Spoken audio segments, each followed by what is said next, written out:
pessoal, sejam todos bem-vindos a mais um episódio do SomaCast, um videocast desenvolvido pelo Grupo Soma, um grupo de pesquisa e manejo em saúde do solo da Exalc USP.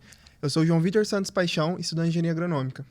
Olá, eu sou Roberto Pinheiro e atualmente sou pós-doutorando no Grupo Soma da Exalc USP.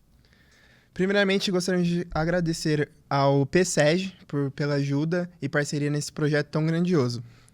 Hoje, como tema do episódio, temos como tema a saúde do solo e sua relação com o desenvolvimento radicular das plantas e convidamos um professor extremamente especialista que tem se dedicado a esse assunto. O professor Moacir Tuzin de Moraes possui graduação em agronomia e mestrado em ciência do solo, ambos os títulos obtidos pela Universidade Federal de Santa Maria. Doutorado em ciência do solo pela Universidade Federal do Rio Grande do Sul e pós-doutorado pelo Centro de Energia Nuclear na Agricultura, SENA. É professor na área de Física do Solo, na Exalc, onde também atua como orientado no programa de pós-graduação em Solos e Nutrição de Plantas. Suas principais pesquisas visam quantificar e compreender a dinâmica das propriedades do solo e suas interações com as culturas em sistemas agrícolas. Seja muito bem-vindo, professor Moacir. Obrigado, João. Obrigado, Roberto. É um prazer estar aqui com vocês nesse episódio do SomaCast. É extremamente relevante aí para nós estarmos junto aí com o público, trazendo informações aí que vamos discutir nesse episódio. Muito bacana, obrigado, professor, pela sua presença aqui. Professor, o assunto plantas de cobertura é cada vez mais relevante, tem despertado cada vez mais interesse, tanto de produtores como de cientistas e diversos atores do setor agrícola. E os resultados das pesquisas mostram diversos benefícios, né? Principalmente os mix de plantas de cobertura, uma alta entrada de carbono no solo, uma grande diversidade de qualidade de matéria orgânica que entra no sistema e uma série de benefícios como aumento do sequestro de carbono, melhoria da biodiversidade, controle de plantas daninhas, né? Mas muito se discute a respeito da produção de biomassa da parte aérea. No entanto, a gente sabe que é necessário um ambiente físico para que as raízes se desenvolvam e muitas vezes elas não ganham a importância que merecem, né? E como a gente sabe que os seus estudos são dedicados a entender um pouco mais essa dinâmica de raízes, principalmente quanto à arquitetura, morfologia das raízes, o que o senhor poderia trazer para a gente em relação ao ambiente físico para que todos esses benefícios do uso de plantas de cobertura possam ser colhidos? Roberto, essa pergunta ela é tão ampla que nós podemos falar aqui muitas horas sobre esse assunto. Entretanto, é uma temática ainda muito pouco abordada, vamos falar assim, na profundidade que realmente ela necessitaria ser abordada. Por quê? Vamos lá. Raízes. Ela é considerada a metade oculta da planta. Primeiro ponto é isso. Por que é a metade oculta? Ela é metade oculta porque ela está escondida dentro do solo. Então o agrônomo, o produtor, ele chega no campo, na sua lavoura, e ele vai lá e olha para a parte aérea, para as folhas, vê se tem pragas, se está enchendo o grão. Mas ele esquece que aquele grão e aquela folha só se desenvolveu porque ele teve nutrientes ali. Esses nutrientes, para eles entrar na planta, ele precisa ser primeiramente dissolvido na água. Então a água é o combustível que vai levar esses nutrientes para dentro da planta. Então os nutrientes vão vir do solo ou aplicados em uma solução nutritiva, enfim, mas ele vai ter que ser transportados para dentro da planta. E esse transporte se inicia exatamente pelas raízes. Ou seja, nós precisamos ter as raízes primeiro saudáveis, e por isso que vem aí a parte da saúde, né? Então esse sistema radicular das culturas, nós precisamos que ele consiga interceptar, ou seja, esses nutrientes sejam difundidos, enfim, no solo para as raízes, ou que as raízes os encontrem. Então, pensando fisicamente, são vários compartimentos, várias caixinhas que nós vamos ter, que são os poros do solo. Então a raiz ela vai lá batendo na porta, né? Forneça água, forneça nutrientes. Então, nesse acesso, quanto menor for o diâmetro desses poros, mais difícil é dela extrair essa água da raiz, do solo. A raiz é mais difícil da raiz extrair essa água. Entretanto, se esse poro só for muito grande, Também não fica armazenado água, fica só o ar. E o nutriente não é dissolvido no ar. Então, nós precisamos conhecer essa arquitetura porosa do solo. Ou seja, a arquitetura que você falou das plantas, a morfologia, diferentes plantas de cobertura vão proporcionar a entrada dentro de poros de forma diferente, porque elas têm diâmetros diferentes, tem resistência, parede com lignina, maior quantidade, menor quantidade, e que elas vão ter potencial de penetrar nesses poros de forma diferente também. Então, nesse ponto, o mix de cultura, que você relatou aí também, ele vai proporcionar uma diversidade de sistemas radiculares com arquitetura, morfologia diferente para acessar nesses poros. Que bacana. E atuando em funções diferentes também, né? Exatamente. Por exemplo, uma das principais funções do sistema radicular é, por exemplo, agregar o solo. E aí a gente chega na parte da agregação. Como que essas raízes contribuem no solo para uma junção de partículas? Ela vai praticamente abraçando aquelas partículas e mantendo elas estáveis para não ser carregadas aí pela força da água, da chuva. Então, quanto mais estruturado tiver esse solo, melhor vai ser para a estrutura do solo como um todo. Entretanto, nós temos que pensar o quê? Diferentes raízes vão ter também potenciais de liberar exudatos radiculares. Por exemplo, o tremoço tem um potencial, uma lubrificação no sistema radicular muito maior do que outras culturas. Então ele vai conseguir, além de penetrar no solo melhor, ele vai conseguir também criar um ambiente biológico para ser colonizado por micro-organismos, interagindo a física com a biologia. Então veja como que é interessante isso aí. Bacana. E essa lubrificação que você citou das raízes do tremoso, ele faz com que ela consiga crescer num solo que tem uma compactação, um início de compactação? Então, de um ponto de vista de compactação, solo compactado ou não compactado, primeiro nós temos que pensar o que é um solo compactado. Muitas das vezes, nós confundimos um solo duro ou um solo seco com um solo compactado.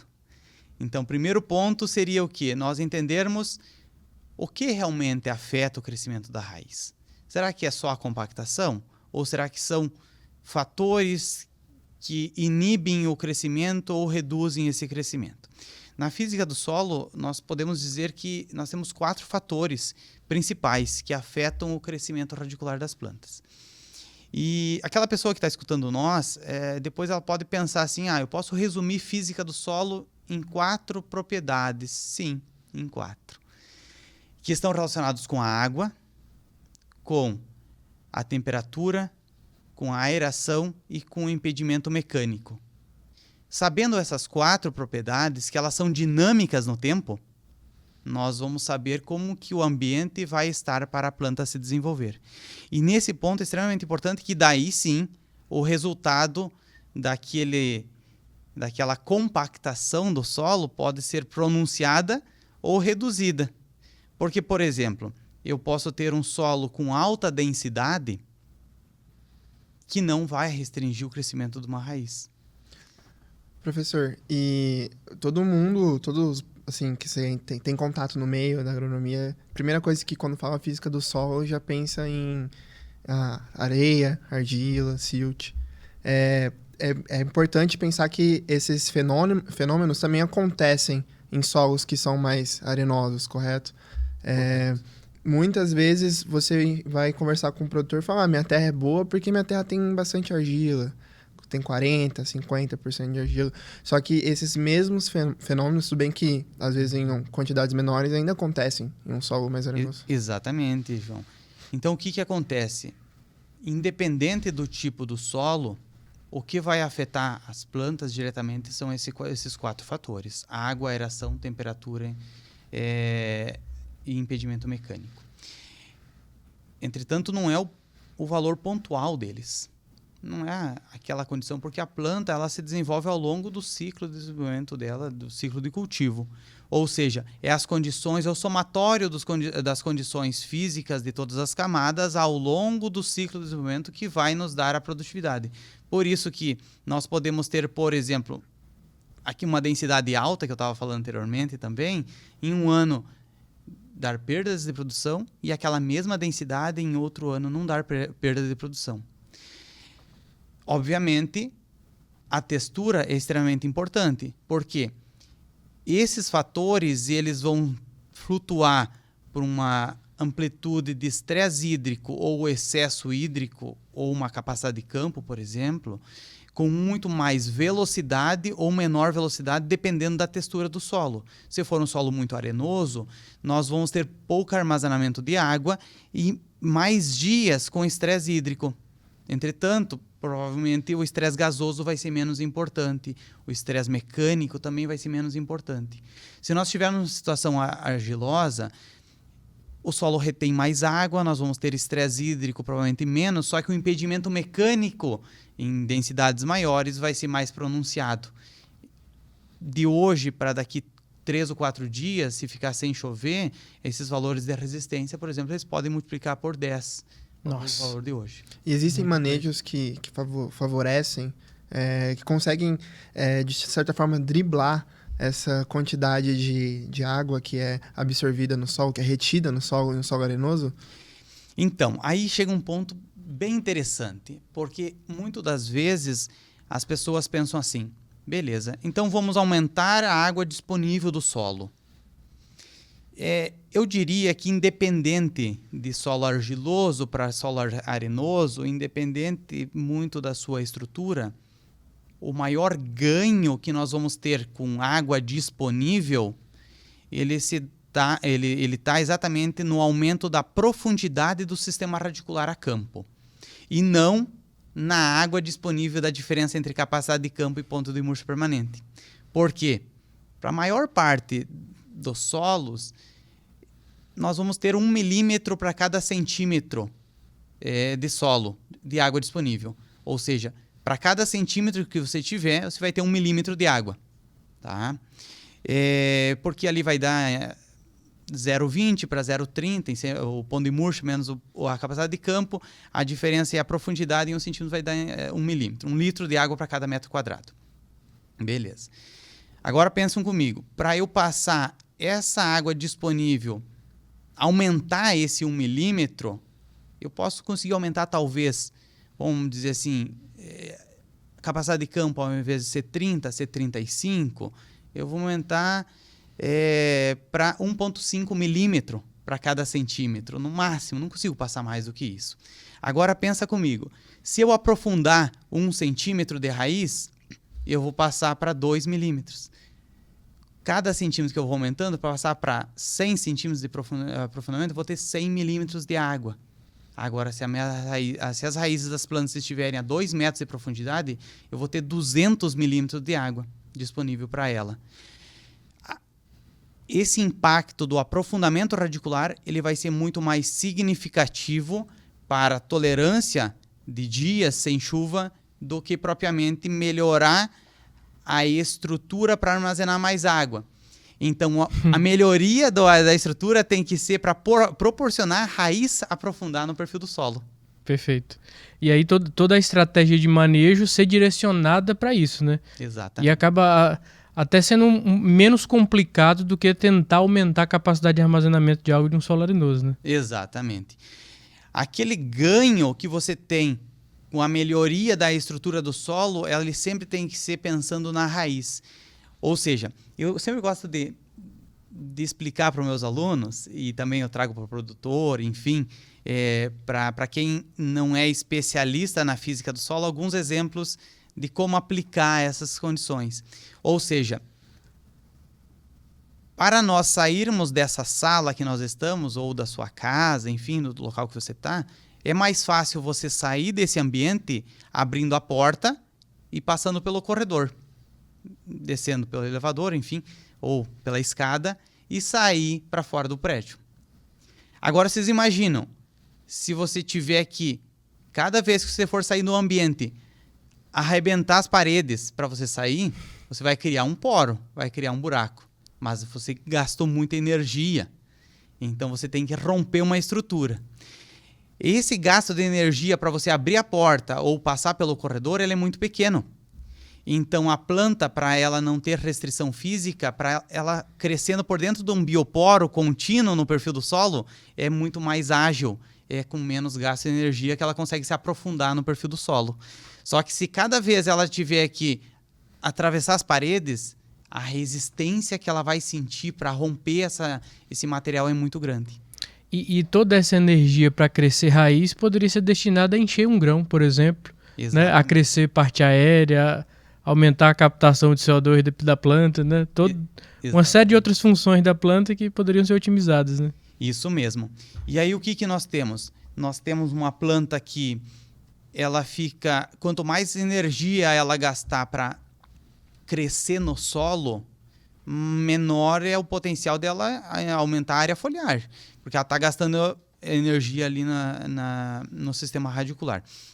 Então, nós precisamos potencializar que cresçam muitas raízes também para elas conseguirem acessar água e nutrientes. Entretanto, tem outro ponto. Qual que é outro ponto interessante? Não nos basta só nós ter bastante boca para alimentar.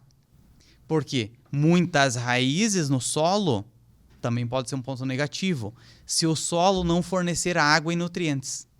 Então, você tem que pensar assim, você tem uma família de 10, 12, 15 filhos, se eles estiverem bem alimentados, quando eles ficarem grandes, eles vão te ajudar a trabalhar. E era esse o pensamento da pessoa no passado. Agricultor do interior, né? Exatamente. Agora, entretanto, se você não tiver comida para dar para essas bocas, você não vai conseguir que ela te forneça enchimento de grãos para depois. Então, você tem que pensar que essa raiz ela precisa explorar o solo ao máximo. Quanto mais raiz, mais área superficial, mais local para absorver água e nutrientes.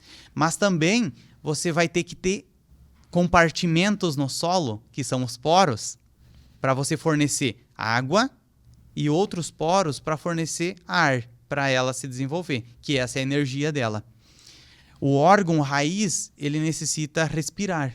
Então, nós precisamos que esteja aerado esse solo. Por isso que a hipoxia lá, a aeração, ela é um fator que afeta diretamente o crescimento da planta. Bacana. Inclusive, essa é uma dinâmica nova. Eu nunca tinha parado para pensar que se a gente tiver um grande volume radicular, mas não tiver água e nutriente suficiente para atender todo esse volume, pode até mais do que prejudicar do que ajudar a planta durante o ciclo. Exatamente isso, João. E aí, o que acontece? Este é um dos principais motivos que nós podemos ter perdas de produtividade em áreas, por exemplo, com escarificação do solo ou com sistema convencional. Por quê? Na área escarificada ou no sistema arado, com gradeado, com o solo revolvido, é a mesma coisa que nós pegarmos a nossa casa, demolirmos ela todo ano, juntarmos os tijolinhos e reconstruir ela todo ano. Então, a gente não consegue retornar aquela estrutura com rapidez. E aí, a gente perde a geladeira, perde a despensa, que é o armazenamento de água, de nutrientes, que são os poros. Então, se nós quebrarmos a estrutura, não vai ter água armazenada. E aí, aquela água disponível que poderia ser 200 milímetros, ela se torna 50 milímetros.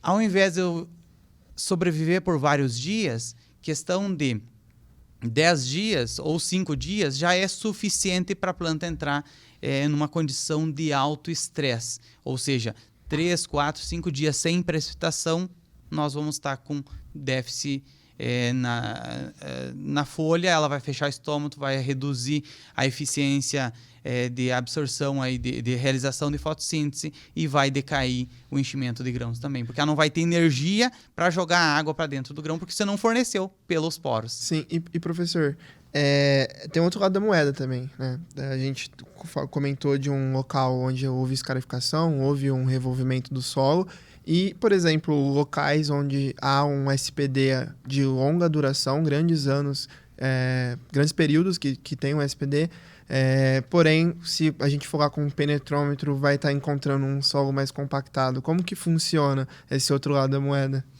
Então, Aí é uma outra pergunta extremamente relevante, extremamente importante. Por quê?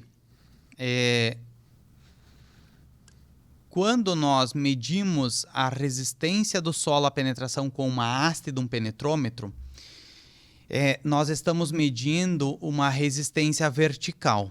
Ou seja, é um cone de metal com uma haste de metal que você faz uma pressão e insere aquilo dentro do solo. Essa resistência ela é semelhante a nós pegarmos qualquer instrumento e medirmos a resistência desse prédio aqui ou da casa. Você imagina uma mega de uma haste grande atravessando a resistência do telhado, depois a resistência do teto, que são materiais de origens diferentes, a resistência do poro, que é a estrutura da sala, né, que não tem resistência nenhuma, depois do piso e do solo para baixo. Você viu que teve uma variação de resistências ao longo de um perfil vertical de uma casa. Essa variação ela é totalmente distinta, ou ela até pode ter uma relação com a força que você vai fazer para sair desse prédio. Só que você não vai sair pelo telhado, você vai sair pelo corredor e pela porta. Então a raiz ela vai crescer por dentro dos bioporos, que são estruturas não retilíneas, tortuosas, e que o penetrômetro não consegue pegar aquela resistência que está ocorrendo no ápice da raiz. Entretanto, a resistência geral do solo ela tem uma relação com a resistência do ápice da raiz. Dá para se dizer que essas variações ela está em torno de 8 a 20 vezes uma relação entre a resistência da raiz com a resistência do penetrômetro. O que eu quero dizer com isso? Que a planta não está sentindo aquela resistência do penetrômetro. Ela está sentindo uma resistência extremamente diferente, muito menor. Professor, e daí a importância de quando a gente vai fazer uma avaliação de resistência à penetração, coletar muitos pontos dentro da área, né, para ter uma melhor representatividade disso. Justamente por isso, né? Pode ser que num local encontre um poro que a penetração seja mais fácil, ou outra que tem uma partícula que está um pouco mais compactada. Exatamente. Nós vamos ter uma variabilidade horizontal dessa resistência e também vertical. Então a raiz ela vai estar crescendo de forma diferente na linha, na entrelinha, da linha do tráfego, fora da linha do tráfego, que é totalmente distinta. E essa variabilidade horizontal, junto com a variabilidade ao longo do tempo do sistema plantio direto que nós estávamos falando, elas deixam muito mais complexo esse entendimento de qualidade de solo ou de saúde do solo. Por quê? Quanto mais tempo essa estrutura consegue se agregar, mais difícil é a gente romper ela. Ou seja, aumenta uma propriedade chamada coesão das partículas. Igual o cimento. A gente vai fazer uma calçada, coloca o cimento e aí bota uma plaquinha lá, não pise. Se você pisar, vai ficar as marcas, né? Porque não tem uma coesão muito grande entre as partículas logo que você faz aquela calçada. Conforme vai passando os dias, essa estrutura se torna mais rígida, mais resistente. No plantio direto acontece isso também. Só que no plantio direto, bem conduzido, com o sistema de rotação de culturas, a gente vai criando como se fosse uma esponja porosa. Ou seja, com vários poros conectados no meio dessa estrutura rígida. E aí está a chave da questão. A estrutura rígida suporta um maior peso de máquinas trafegando sem compactar o solo e permite que as raízes se proliferam dentro daquela estrutura porosa, dentro dos corredores, sem precisar atravessar as paredes. Ou seja, quanto maior o tempo em plantio direto, nós precisamos mudar a nossa chave de avaliação dessas propriedades físicas. Não podemos utilizar 2 megapascal, 3, 4, 5 de forma estática. Nós precisamos entender qual é o sistema poroso e como que aquele sistema poroso está permitindo ou não o crescimento das raízes. E aí nós temos alguns trabalhos antigos ainda que já mostram que não pode ser o mesmo valor de resistência para um convencional, para um escarificado e para um plantio direto. Porque as resistências que a raiz está experimentando em cada um desses sistemas é totalmente diferente. Ela tem que estar atravessando a parede, o outro está indo pelo corredor. E professor, você deu um exemplo de coisas, de situações em que o produtor fez tudo certo. E se ele fez errado em algum período? Vamos supor, 30 anos, 20 anos de SPD Só que durante os últimos 10 anos, o produtor teve um manejo errôneo na área. Não teve rotação de culturas, utilizou de maquinários extremamente pesados, e visivelmente, chegando na área, você enxerga alguns pontos de, por exemplo, plantas que estão murchando e está tendo água, sabe? Como a gente pode falar, como um bom médico de plantas, né, começa a enxergar os sintomas de que possivelmente possa ser uma compactação. Existe uma maneira de a gente retornar aos primeiros anos ou reinicia todo o trabalho da SPD? Tem alguma forma de conseguir lidar com isso? Então, essa é uma questão extremamente relevante para você dar um retorno até para o produtor usar ou não alguma técnica. Eu recomendo e os estudos têm mostrado que qualquer intervenção mecânica ela é muito semelhante a uma cirurgia. Você não pode fazer todo ano, a cada 3 anos, por calendário, porque não vai funcionar. Para você fazer qualquer tipo de operação, você precisa ter critérios agronômicos muito bem estabelecidos. E dentre esses critérios, você só poderia entrar com uma operação mecanizada para revolver esse solo se as plantas de cobertura realmente não estão conseguindo mais se desenvolver naquele solo. Então, primeira recomendação é o quê? Verifica o teu sistema de preparo se ele não está errado. E aí não adianta nada você fazer um revolvimento do solo, esporádico ou pontual, para descompactar um solo, se você continuar fazendo aquele problema. Ou seja, você está com diabetes e você continua comendo doce. Não vai funcionar. Você vai tomar insulina, enfim, vai ter problema, mas você vai levar problema novamente. Ou seja, se você não mudar o teu sistema de preparo, se o seu sistema de rotação de culturas, não vai resultar em uma resposta diferente do que você está tendo. Então, você precisa fazer o quê? Modificar o teu sistema de preparo. A partir daí, você pode usar sistemas de intervenções. Se eu chegar numa condição de tiver que usar a intervenção, usa. Mas primeiro é as plantas de cobertura. Bacana. E os seus exemplos tão didáticos que até para quem não é das agrárias vai conseguir entender muito bem o que a gente está conversando aqui. Muito bom. Professor, pegando o gancho sobre a questão de distribuição de raízes, né? Uma das linhas de trabalho que o senhor atua é com a modelagem de crescimento radicular sob diferentes condições físicas do solo. Você poderia trazer para a gente alguns dos principais insights que você teve e como que esses estudos de modelagem podem facilitar no planejamento do manejo, por exemplo? Ótimo. Essa pergunta ela é muito relevante e do ponto de vista acadêmico, quando você fala em modelagem, você já assusta algumas pessoas. Só que quando você fala para um produtor, você vai ter que modelar o crescimento das raízes, você assusta mais ainda.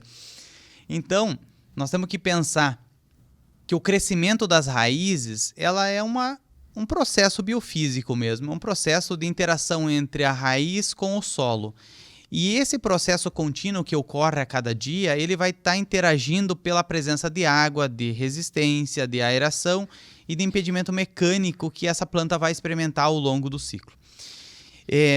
Os trabalhos que nós temos feito, eles são exatamente para nós tentar quantificar como que esse plantio direto ele está permitindo ou limitando o crescimento dessas raízes. E aí, recentemente nós temos feito alguns trabalhos, por exemplo, qual é a contribuição ou como que os bioporos do solo em plantio direto contribuem para mitigar esses estresses para a planta. Bacana. Obviamente, isso pode ser visto pela modelagem, mas também pode ser visto uma linguagem bem mais simplificada. Qual que é a linguagem simplificada? As raízes, ou quanto dessas raízes que vão procurar esses canais, esses corredores, e quanto das raízes vão atravessar essa estrutura, ou até qual densidade, ou até qual resistência que vai acontecer isso. Então nós temos estudado aí para soja, para milho, para cana-de-açúcar, para várias culturas, para tentar estudar essas interações. E além disso, por exemplo, qual é a contribuição da braquiária, por exemplo, para aprofundar o sistema radicular da soja? Então, são algumas perguntas que, através de medições e modelagem e também visualização a campo, nós estamos tentando responder em alguns trabalhos científicos. Bacana. Quando o senhor falou sobre a estrutura, da capacidade de armazenamento de água, no nosso evento, que é realizado pelo C-Carbon de Saúde do Solo, nós trouxemos a Christine Morgan, diretora científica do Soil Health Institute dos Estados Unidos. E toda vez que ela falava de saúde do solo, ela comentava da importância da estrutura do solo como um dos principais condicionadores de um solo saudável. Para a realidade brasileira, você acha que isso se aplica também? Totalmente. Nós não temos como qualificar qualquer tipo de solo ou de ambiente de crescimento das plantas sem retornar à estrutura ou aos processos de agregação. Porque, assim como uma empresa produz, pode ter uma produção, sei lá, pode ser produção de carro sequencial ali, ela tem toda uma estrutura mecânica e de pintura, enfim, de acabamento desse equipamento para entregar o produto final, que é o carro, estruturado ao longo do tempo. Então, tem todo o processo produtivo estruturado. Esse processo produtivo estruturado no solo é a estrutura do solo. Então, para a planta se desenvolver no solo, você precisa de uma estrutura. A tua estrutura tem que fornecer água, ar, baixo impedimento mecânico e adequado fluxo de calor ou armazenamento de calor. Então, volta naqueles 4 fatores. Ou seja, a estrutura é fundamental para mitigar os estresses físicos para o crescimento e dar saúde para a planta conseguir se desenvolver. Bacana. Pensando na física do solo, professor, ainda mais comparado com os Estados Unidos, que a gente comentou, qual seria o maior entrave para a produção, pensando na física aqui no Brasil? Um dos principais entraves que levaram a mudanças dos sistemas de preparo do Brasil em relação a clima temperado, por exemplo, foi no passado a falta de aplicação de tecnologias ou de tecnologias aplicadas a condições tropicais e subtropicais. Por exemplo, nós só temos ou só tem a existência de um sistema convencional de cultivo porque ele veio importado de climas temperados. E o sistema convencional de cultivo, por que ele é feito? Já se perguntaram por que é feito o sistema convencional? Basicamente, por 2 fatores. Mas o principal deles era para descongelar os solos. Na saída do inverno, você dá uma aerada no solo, degela ele, revolve, vira as camadas, você cria um ambiente aquecido com maior rapidez, reduzindo qual? Estresse térmico do solo, favorecendo o processo de germinação. Uma outra situação era para controle de plantas daninhas. Você inverte as leivas, enterra o banco de sementes e você permanece com o solo sem competição para a cultura principal. No Brasil, essa técnica foi um desastre. É um desastre. Por quê? Qual que é a diferença? O Brasil tem clima tropical com alta precipitação, altas temperaturas e que vão fazer o quê? Rápida decomposição do carbono do solo. Ou seja, carbono decompondo rapidamente e precipitação intensas, escoando superficialmente os nutrientes e perdendo as partículas de solo, causando processo erosivo. Ou seja, não tem aplicação para clima tropical. Entretanto, continua ainda sendo utilizado em várias áreas do Brasil. Culturas de grãos já reduziu bastante. Nós temos já 35 milhões de hectares de cultivo em sistema plantio direto. Entretanto, cana-de-açúcar, em São Paulo, 8 milhões de hectares no sistema convencional. Por que nós não estamos no sistema plantio direto ainda? Bom, você tem que responder isso aí num próximo podcast, praticamente, né? Porque dá muito gancho para várias respostas. Mas dentre eles, é tecnologia aplicada para o produtor do campo, conseguir fazer sistemas de preparo ou até mesmo mudar o sistema de produção. Até nós não evoluirmos no sistema de produção, se nós não tivéssemos evoluído na queima de cana-de-açúcar, nós estaríamos, por exemplo, há 20 anos atrás, usando queima, e não tinha como fazer outro cultivo a não ser com queima, colheita manual. Hoje em dia nós sabemos que tem como deixar a palha na lavoura. Perfeito. Que as tecnologias avancem para a gente conseguir melhorar isso também. É muito bom que a agricultura é dinâmica. A Exato. gente evolui a cada ano que passa e ainda bem que nós estamos evoluindo para cada vez mais um plantio mais sustentável, com maiores produtividades sem que haja mais exploração de outros locais, correto? Perfeito. Bom, estamos próximos do final do nosso episódio e gostaríamos de pedir para você deixar uma mensagem final de perspectiva da área, tanto no sentido de pesquisa como de aplicação no campo. O que você espera dos próximos anos, se o cenário é otimista ou não? Queríamos pedir para deixar essa mensagem final. Sim. Então, a física do solo, eu diria que ela é uma das principais áreas de atuações e que ela precisa ser vista com mais cautela também, tanto na coleta dos dados, porque a física é diferente da química, é diferente da biologia, porque a coleta precisa ser com maior atenção para você ter uma amostra preservada. Então, nós precisamos avançar muito no Brasil num ponto de vista de melhoria de técnicas de avaliação, avanço no entendimento dos processos físicos, mas também pensar no solo como um ambiente vivo, num ambiente que traga condições de saúde para os micro-organismos, saúde para as plantas e que traga interações aí, compartimentos que armazenem água e ar de forma adequada para o crescimento das plantas. Porque nós pensamos ao final exatamente produção ou de grãos, ou de fibras, ou de massa, de biomassa da parte aérea.